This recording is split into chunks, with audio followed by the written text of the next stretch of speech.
Guys, very warm welcome to our new blog. हम आ गए हैं अपने एक और ब्लॉग के साथ और ये हो रही है घर जाने के लिए पैकिंग। और मैंने ये सामान थोड़ा पैक किया और भाई साहब बाहर निकल रहे हैं और ये काम बढ़ाने का काम कर रहा है। मैं सोच रही हूँ कि पहले मैं अपनी पैकिंग कर दूँ क्योंकि ऑर्फ का आने वाला है बर्थडे 18 जुलाई को और थोड़ी बहुत शॉपिंग भी हो गई है। अब मैं सोचूं कि पहले मैं करूँ पैकिंग, उसके बाद हम साफ सफाई करें। हेलो, राधे राधे, राधे राधे। तो हम अपनी पैकिंग करें करें मना कर, नहीं जाना है गाँव। बर्थडे नहीं मनाना आपका, मनाना है। बोलो साहब, मुझे हैप्पी बर्थडे बोलना। अच्छा देख रो, ये मुझे 3 खरीदे थे मैंने, अब 2 ही बचे हैं। वो आपने सुना ही होगा, औरत का फेवरेट क्लेचर हमेशा खो जाता है। तो अभी ये मुझे सफाई करते मिले तो मैंने बालों में लगा दिया कि बाद में मैं अपना पाउच में इनको सेट करूँगी। बाय कर दो फिर, बाय करने के लिए तैयार है। इसके बाद मैंने फटाफट से अपने काम निपटाए और प्लीज़ मेरी आवाज़ को इग्नोर करना क्योंकि मुझे बहुत जुकाम हो रखा है। और वह भी थोड़ा खेल रहा था, थोड़ा मैं कोशिश कर रही थी कि वो सो जाए लेकिन वो इधर उधर घूम रहा था, तो मैं भी अपने काम फटाफट निपटाने में लगी थी। और जब मेरा काम निपट गया था तो मैंने देखा कि मेरा फ़ोन बीच में ही ऑफ़ हो गया था, तो मैंने थोड़ा चार्जिंग में उसको लगा दिया था। और ऊपर से जब कहीं जाना हो ना और घर में सिर्फ आपके हस्बैंड हो तो आपको पूरा करके जाना होता है। अगर आपका इतना सा भी कुछ सामान रह गया ना तो वो ख़राब मिलेगा जब तक के लिए आप वापस आओगे। मेरे साथ तो ऐसा बहुत होता है, आपके साथ ऐसा होता है कि नहीं? तो इस बार मैंने अपने हस्बैंड को बोला, देखो मैंने पूरी साफ़ सफाई की है, वीडियो भी बनाया है मैंने। अगर मैं वापस आई और मेरा रूम मुझे वैसा ही नहीं मिला तो उन्होंने बोला मैं तो यहाँ रहूँगा भी नहीं, थाने में रहूँगा। तो वो ना मतलब होता है ना, थोड़ा जाओ झाड़ू पोछा, औरतें होती है तो थोड़ा देखती हैं कि कैसा है, लेकिन जेंट्स के साथ तुम ऐसा एक्सपेक्ट भी नहीं कर सकते। और हम आए घर के लिए और रास्ते में कहीं गाड़ी रुकी थी बीच में, तो ये जगह है जो डेलून। और यहाँ का मौसम देख रहे हो, हमारे यहाँ का मौसम इतना अच्छा हो रहा है ना आजकल, लेकिन उसके साथ साथ लाइट का भी बहुत प्रॉब्लम हो जाता है। और आजकल सेब सीज़न अब आने वाला है और यहाँ अपने मामू के साथ थोड़ा सा खेल रहा था। और मैं आपको पूरा व्यू दिखा देती हूँ, ये पूरे सेब के बगीचे हैं इधर। और ऊपर लास्ट देखो, पहले इधर रोड नहीं थी तो लोग पैदल आते जाते थे अपनी सुख सुविधाओं के लिए, जो भी उनको चाहिए था तो पैदल पूरा आते थे। अभी तो गाड़ियां हैं।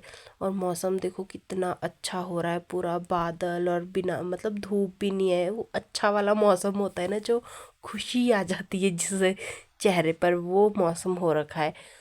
और फिर और ने थोड़ा सा कोशिश की कि वो सोए, लेकिन और तो बिल्कुल सोने का नाम नहीं ले रहा था।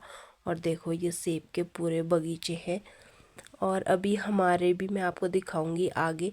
और ये देखो ये गाड़ी है, ये मेरे भाई की गाड़ी है और हम इसी में जा रहे थे। और ये हमारी रोड का हाल है।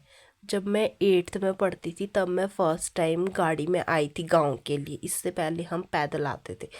और उसके बाद से ये रोड, आज मेरी शादी को भी 5.5 साल हो गए हैं, अभी तक वैसा का वैसा ही है। इसका ना मेटल का काम हुआ, 5 किलोमीटर हुआ है बस, उससे ऊपर कुछ भी नहीं।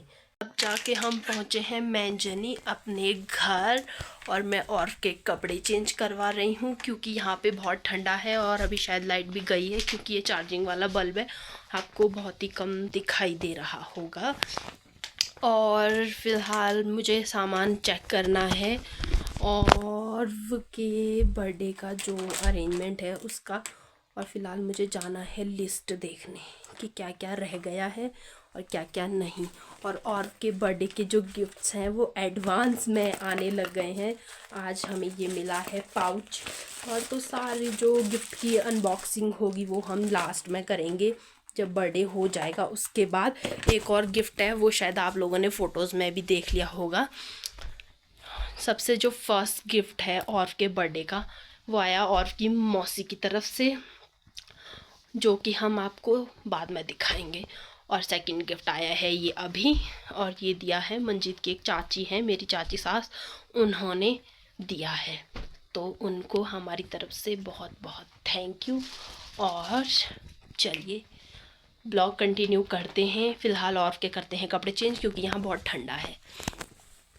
ऑर्फ को छोड़ा मैंने उसकी दादी के पास, और मैं नीचे सामान देखने आ गई थी। सामान तो हमसे भी पहले पहुंच गया था, लेकिन भैया के हाथ में चोट लगी है तो वो देख नहीं सकते थे, और लिस्ट मेरे पास ही थी, भैया के फ़ोन से डिलीट हो गई थी। तो आके सबसे पहले मैंने चेक किया कि क्या आ गया है, क्या रह गया है, क्योंकि अभी मंजीत राउत है नीचे, फटाफट से सामान भेज देंगे।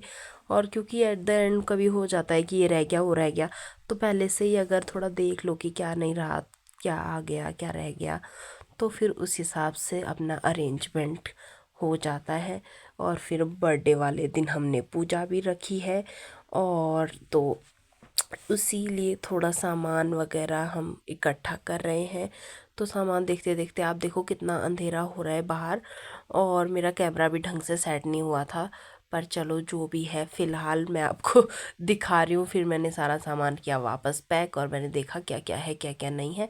फिर मैंने वापस से एक लिस्ट भेजी, तो मेरे हस्बैंड बोलते हैं अरे ये लिस्ट ख़त्म ही नहीं हो रही है।